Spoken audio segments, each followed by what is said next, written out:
This creepypasta is called A SpongeBob Balloon Log. Log 1, 2/7/2014.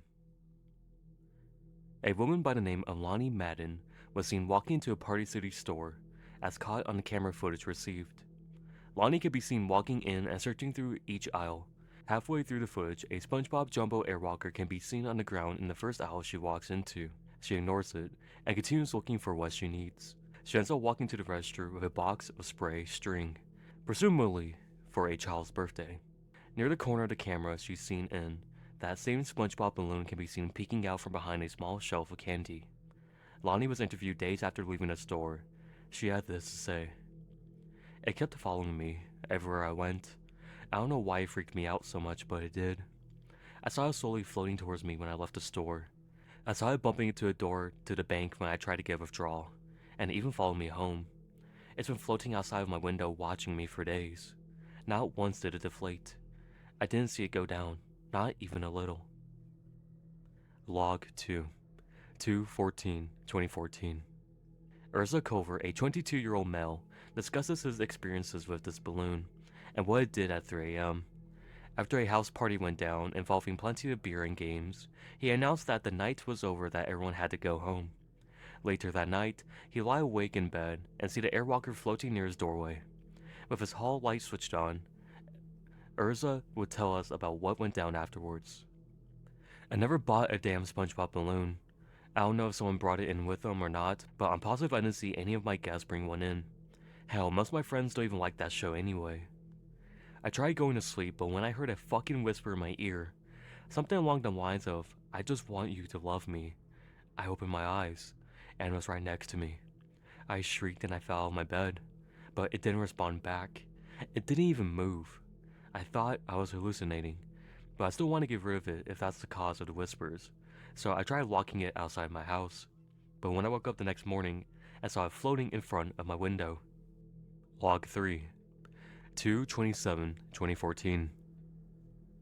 Emma May and Terry May explained the situation that went down in a birthday party ran by them for their 2-year-old son. They had bought several SpongeBob Airwalkers for their child, and everything seemed normal at first. 20 minutes after the party started, Terry would walk around the house with cake and see every single balloon slowly spinning into a circle above them, with one balloon still grounded but centered. After giving the cake to the children and attempting to ignore it, the speed of the airwalkers will accelerate above an almost impossible race car-like speed. There were no heavy winds reported that day. Emma and Terry will rush inside and grab their phones. When we came back outside, every balloon was gone except for the one that was on the ground. Our son was cradled under his chair, screaming and wailing like he just saw a ghost. He looked genuinely terrified, and since then, he still doesn't want to tell us about what happened. We aren't sure whether it was a supernatural thing or not, but we're never buying those things again. Ever. Log 4, 3/12/2014. The interviewee prefers to remain anonymous. He states that his niece came over with a SpongeBob balloon and ended up leaving it there when she left. He see that it was floating into his hallway. "At first, I thought nothing of it because it's an airwalker. Then I heard footsteps. Yes, footsteps in the hall, as if there was something haunting my house. I turned the lights on, and the balloon's shadow didn't even look like something that would come out from a balloon. It was tall, bumpy, and it looked human shape. The shadow raised his hand up to me, which made me wonder if I was having some sort of weird vision. I turned the lights off quickly and rubbed my eyes for a moment before turning them back on. Nothing. No shadow. It didn't even revert back to its original shape." Log 5, 4/1/2014. This is the last occurrence of whatever the phenomenon was. There was no interview because the victims refused to talk about it. David Schumacher, Maya Alvaro, and Thomas Alvaro were having a cookout in the backyard of David's home. Upon investigating the area, we found several holes burned into the grass and certain objects within a 12-foot radius, a wooden board with a bullet holes punctured in, and several balloons, 2 of which were SpongeBob Airwalkers, with one of the 2 being popped. Surrounding the area was a stinging, foaming, acidic material that seemed to have melted through the porch the victims were standing in front of. The victims suffered 3rd-degree burns across their face and torso.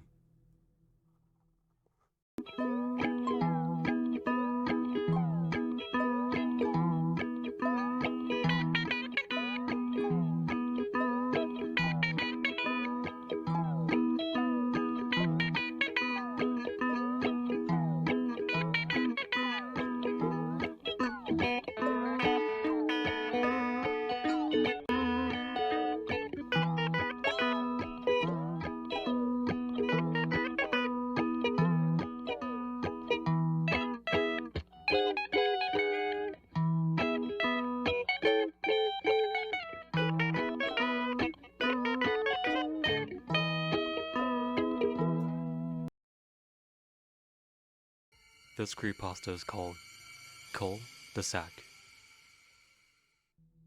We hadn't always been here, but the neighborhood has. Even before it was a neighborhood on Earth, this one had been here. Here for those that would be lost on those cursed grounds. Here for those who would die long before their real life ever truly began.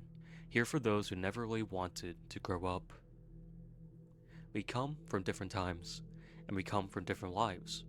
But one thing remains true for all of us. We've lived on the earthly realm of the neighborhood at some point in our lives and died long before our time was supposed to come. We don't remember much of our lives in the cul-de-sac since the last member of our group joined us, and certainly we won't remember now when the next spirit comes. But here is what we do know. Rolf was the first one to come here.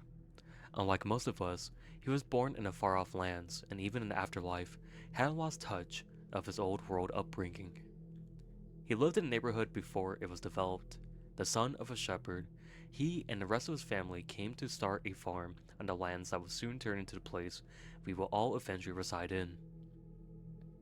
He died in 1903 while tending to the family's animals. The bull broke loose from his pen, and, in Rolf's efforts to stop the beast, he was trampled to death. That is why, even though he brought many of his family's livestock with him in spirit, he chose not to bring the cattle along. He continues to go on about the farm's business on a daily basis, but is more than happy to occasionally neglect them to play with the other children in the neighborhood. Johnny was always the lonely child. In fact, Rolf actually became his first human friend ever when he came to the cul-de-sac after his death. His parents moved onto the grounds of Rolf's former farm not long after his death. With no other children around and no field work to take up his time as it did Rolf's, Johnny drew into his own mind to a great extent. From that point, Plank was born. Together, they wander about the countryside climbing trees and getting themselves in trouble. Sadly, this didn't last forever, as a few years later, Johnny became bedridden with an illness. In 1922, he died after a long battle with tuberculosis. He saw his imaginary friend Plank standing by him to take his last breath. Even now in the afterlife without the countryside to play in, Johnny still wastes much of his time frolicking through the backyards and streets. Eddie was the next to come. Eddie was born in New York City, but moved to the neighborhood in 1932, just as the Great Depression was hitting full swing. The neighborhood, while still different, was beginning to take form from the feels of his past as families moved in and split up the lands that had once belonged to Rolf's family. Always a schemer, Eddie looked to do anything to bring some comfort to his very bare family life, even if it costed him a friendship of others. Eddie died in 1939, after one of his grand plans to swindle a sap backfired. He drowned trying to cross the local river after trying to run away from the angry kids that he had tried to deceive. Even in the afterlife, he keeps chasing after the almighty dollar. Sarah and Ed came together not too long after that. By the late 40s, the cul-de-sac had already nearly taken its final form as one of the pre-planned developments that became popular in the post-war era. As brother and sister growing up in the chaos of World War II, they both had various ways of escaping their lives as children of a dead GI and a working mother. Sarah became enraged and controlling as she sought to make sure that everyone around her knew that she was in charge, all in an attempt to copy off her view of the hustle and bustle of her often working mother. Ed, on the other hand, went about it a different way. He just shut it out entirely. In fact, he shut out nearly everyone and everything in the world entirely, becoming what appeared to be a complete idiot. Ed chose instead to become completely involved in the monster movies and comic books that began to pop up after the war had ended. It wasn't too long after this that, in 1953, Ed and Sarah died in a car wreck as their mother was taking them to visit their grandparents. Naz came a time after the brother and sister. Naz was a flower child, born to a pair of hippies turned establishment in the late 60s. She was a naturally beautiful girl that had always had a way with the boys and men alike. She lived life on a whim and would often go about flirting and playing without any intentions. She died in possibly the most horrible way of any children in the neighborhood. In the summer of '79, a serial killer who had broken out of a local asylum has slipped into her house on a dead night and raped and killed her along with her entire family. In the trauma of these events, she, in a way similar to Ed, shut out the world entirely and forgot about her parents and siblings, which is why in the afterlife she doesn't ever receive demands from the non-existent parents unlike many of others. This gives her much more time to lounge around and party as she often does. It didn't take too long before Double D joined the rest of the neighborhood. He was the child of two highly controlling professionals in the age of greed that, despite their constant absence, dominated his life. As such, Double D became quite the intellectual, and a rather meek and shy figure. Always a curious type, he loved to experiment when given the time away from school and the constant chores of his parents. This will lead to his untimely demise in 1986, as a gas leak combined with a Bunsen burner from one of his experiments tore him and his house to pieces. Being the timid and subservient type between various misadventures, Double D continued to follow the written orders of his parents long after his death. Kevin was next to join the group. He was born to the day of Double D's death, as in many ways his polar opposite. Kevin came from a broken home and developed a bold personality. In life, he was cynical and angry, and took out on many of the other children. His abusive father would rarely pay him any attention in life, and would end up bringing about the end of it. In a drunken rage, his father beat him after Kevin attempted to stand up to him. He died on the way to the hospital in the winter of 1999. His father spent the rest of his life in prison. In the afterlife, Kevin changed his perception to the opposite of what his life really was, with a distant father who would shower him with gifts. However, he continued to maintain his bullying even in death. Jimmy was the last to come to the Cul-De-Sac. He died in 2000, not long after moving into the house that Kevin's father had once lived in. He had leukemia since he was barely old enough to walk. As such, he was always a very sickly child, and due to his overprotective parents, he never really got to be around other children. He lived his days out of his small bedroom completely neglected by the outside world. Jimmy lingered for quite some time in a state of near death, but in the end finally caved into the suffering of his lifelong illness. The Kanker sisters were different from any other denizen of the Cul-De-Sac. They are never of the earthly plane of existence. Instead, they are children of demons not too dissimilar to the succubi of human lore. They seem to possess abilities impossible by the standards of the others, such as the ability to appear nearly anywhere instantly. They are sent from hell to torment the already tortured souls in the neighborhood. Surprisingly, they are attracted to the Eds for unknown reasons, although it is speculated that they are the weakest-willed members of the neighborhood and are seen as easy targets by them, despite that they are universally loathed and often feared by everyone, including the Eds.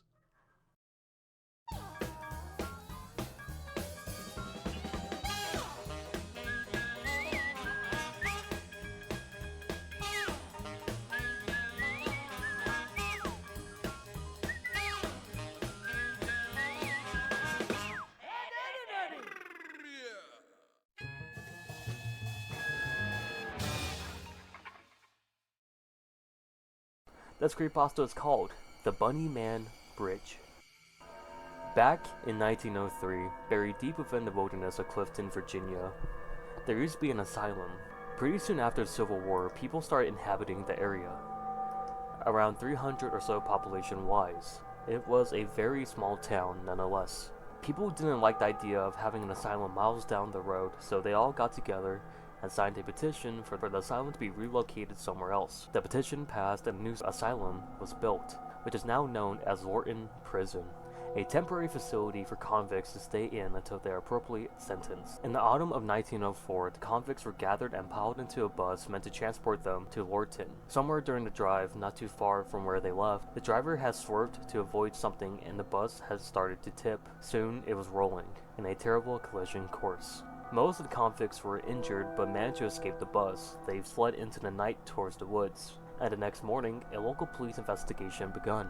They started rounding up the escaped convicts. Hours turned into days, and days turned into weeks, and then the weeks turned into months. And everyone was recovered after 4 months, except for 2 people, Marcus A. Walster and Douglas J. Griffin. Every now and again during the search for both men, The police found dead rabbits, and all of them half-eaten and dismembered. Finally, they located Marcus, dead by the Fairfax Station Bridge, now known as the Bunnyman's Bridge. In his hand, he held a man-made hammer/knife-like tool with a sharp rock as the head and a sturdy branch as the handle.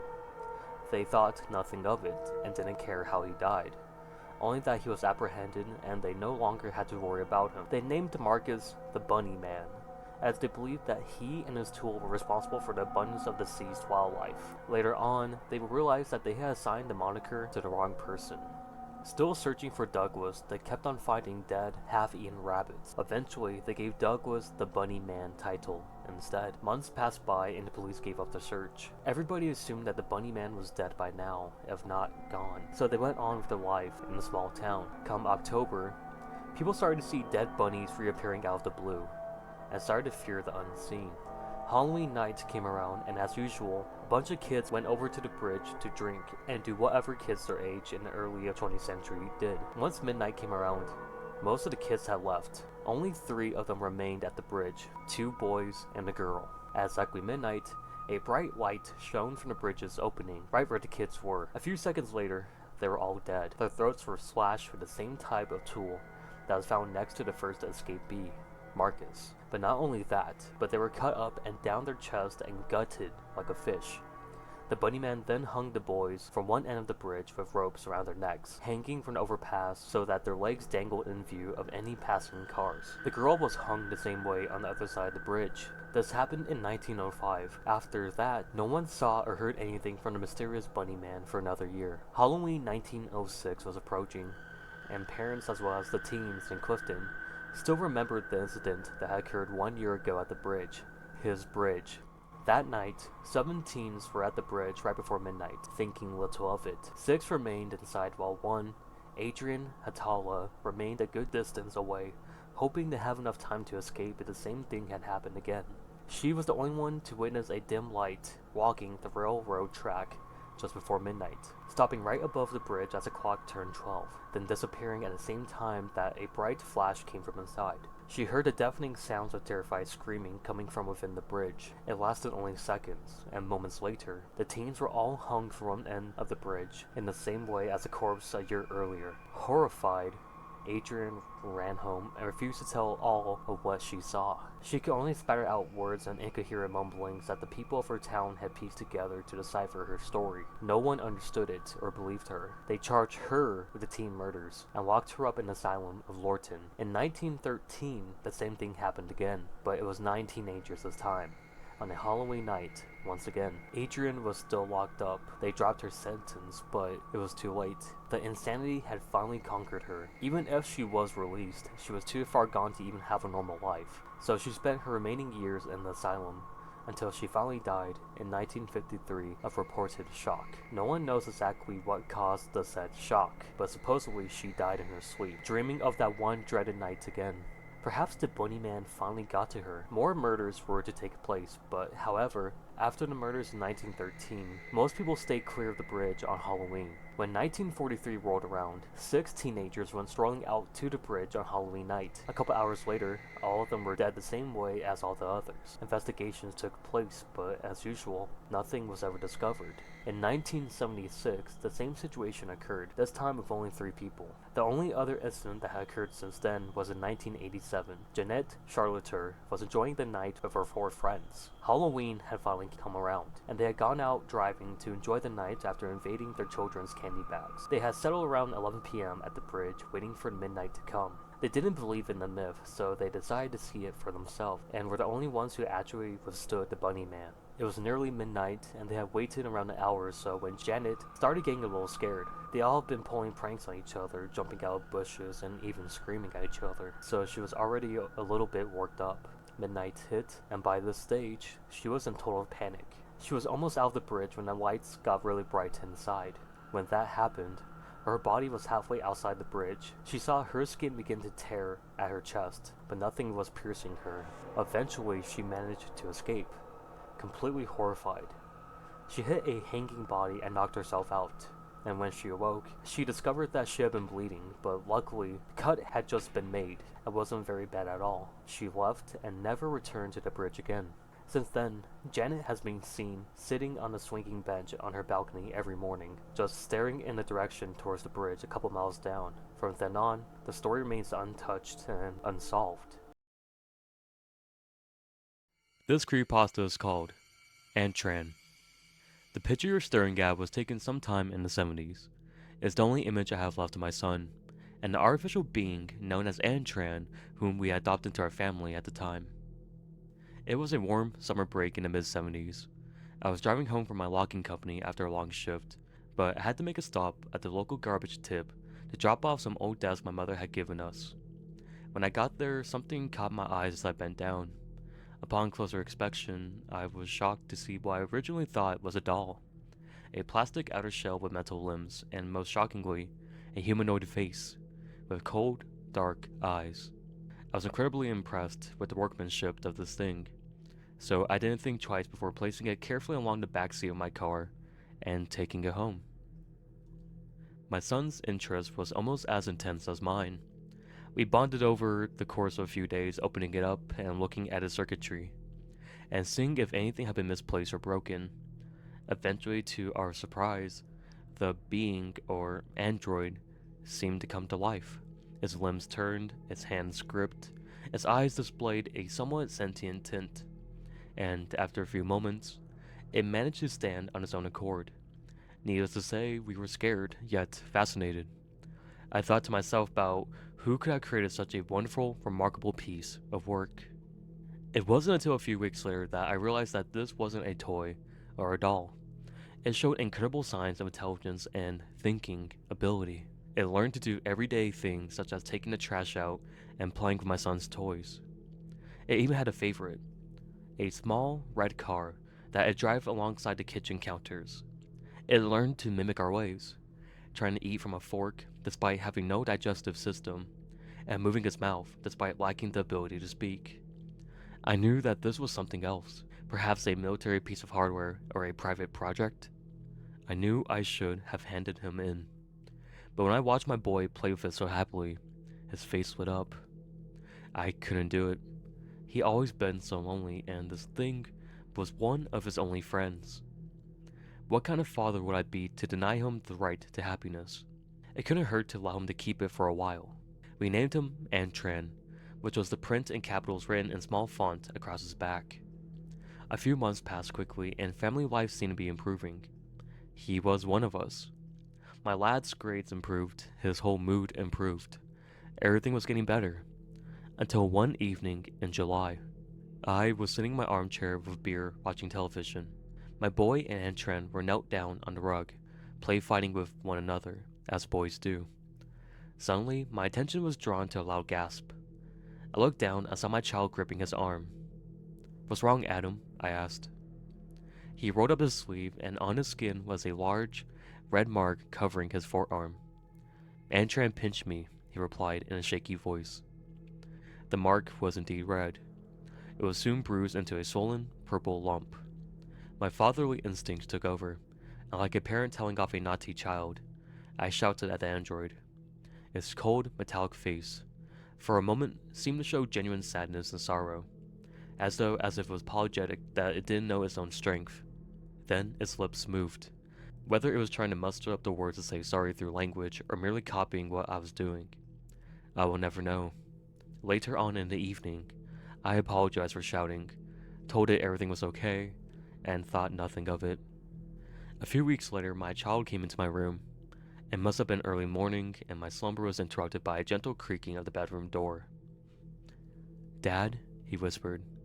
"Yes, son?" I replied. "It keeps looking at me." "What? What does?" I asked him, through tired eyes. "Antran. He keeps looking at me, at the end of my bed." His voice trembled, fearful. I could tell something wasn't right. I noticed him rubbing his other arm and immediately called him over. Pulling up his sleeve, my heart sank. More bruises. Must have been 4 or 5, all the way up his small arms. "Take off your shirt, Adam," I asked, trying to keep calm. I could feel a cocktail of emotions rising within me. Panic, fear, anger. He took it off, and as the waist pulled over his small head, my heart sunk further, and my eyes welled up. Before me, my son stood, his small frame coated in bruises of different sizes and shades of browns and purples. Immediately, I got up and stormed to Adam's room. Nothing. I shouted at the top of my lungs for the being, looking under the bed and out a closed bathroom window. Suddenly, there was a loud knock from above us, then hard footsteps. "It's in the loft," I whispered, my eyes to the heavens. As I paced down the corridor, I noticed that the walls on either side of me were coated in scratches, all the way up to the now swinging piece of string that led to the small loft door. Slowly, I pulled it open, telling my scared son to stay where he was. The ladder fell down, and I climbed up, taking a hold of the torch we left on the side of the opening. I switched it on, only to find the small window where we had there smashed. It had escaped. Immediately, I considered calling the emergency services, but who was going to believe me? A sentient metallic being hurting my child? They take one look at the bruises and have me locked up for abuse. I had no choice but to keep quiet. Weeks, then months passed. Every time we went outside, we noticed ever-increasing signs of Antran's presence. The familiar scratch marks alongside the breaking of my home. Also, plants had been disturbed with patches of mud leading up to the windows. I never let him out of my sight as I took him to and from school. What had caused the sudden hostility towards us? Had we done it wrong? Was it my shouting? I found myself speaking out loud in the evenings, apologizing to the walls, to an empty room, in hopes that Antran would hear, that he will stop the taunting and endless stalking of my home. But my attempts were in vain, and if I had known what would come, I wouldn't have slept that night. My rest was once again disturbed, this time by a blood-curdling scream. My eyes started open, and immediately, almost as a natural instinct, I rushed to my son's room. It was too late. The room had been turned upside down. Everything was on the floor, the bed sheets ripped and his window smashed. I burst into tears, screaming at the top of my voice for my son back. I called the police, telling them that he had been kidnapped. They asked if I'd seen the culprit, so I lied and said I hadn't, hoping that the images of my son would be enough. Like they believed that this doll was sentient or harmful. For the next few days, I cried myself to sleep, sobbing like a child. Life wasn't worth living anymore. I wished I never found that thing. I betrayed my son's trust in me as a father to protect him. Now, I paid the price. It was a September dawn. I was sat in my armchair drinking when I heard the pantry door creak open. "Adam," I called, rushing to the kitchen. Again, nothing. Except, there on the kitchen counter was Antran's favorite red toy car.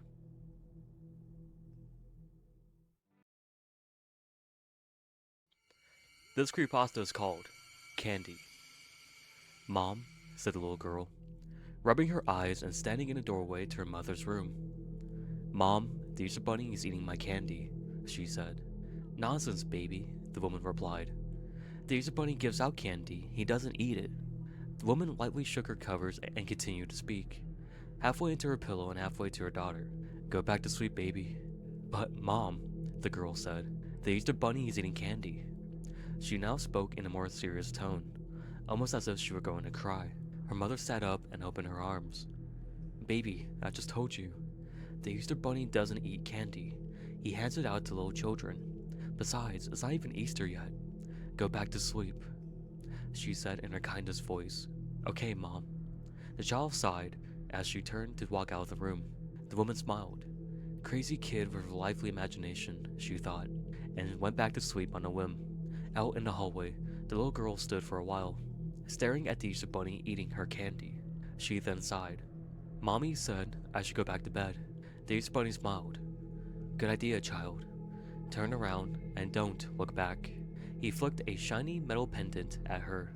She picked it up and cried as she saw what it was, a dog tag, inscribed, "Candy."